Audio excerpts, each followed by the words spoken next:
avant d'aller tout de suite sur la façon dont ça fonctionne, je pense qu'il faut qu'on revoie les complications vraiment, parce que je pense que c'est un point très important, parce que finalement, quel est l'intérêt aujourd'hui de freiner la myopie ? C'est intéressant de pouvoir freiner la myopie parce que il y a justement des complications sur les myopies. Donc plus on va réduire finalement cette myopie et moins on aura de complications parce qu'on sait que les complications sont en fait en rapport avec l'augmentation et l'importance de la myopie.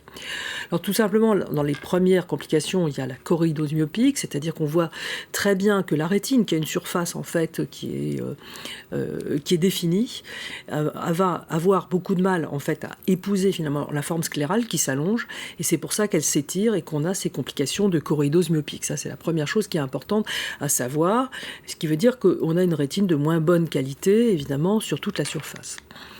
Ensuite, il peut y avoir des vraies complications, en particulier comme des néovaisseaux, qu'on va bien sûr déceler à l'OCT, à l'angiographie si nécessaire, à l'angio-OCT en fait maintenant. Et ces néovaisseaux seront difficiles à traiter. Il y aura besoin parfois de traitements qui sont quand même relativement plus invasifs avec des anti-VEGF en injection intravitréenne si nécessaire. Ensuite, il y a évidemment des complications qui sont vraiment encore plus sévères, comme le décollement de rétine. Ici, on va avoir cette échographie qui montre cette rétine qui est en train de flotter finalement au milieu du globe.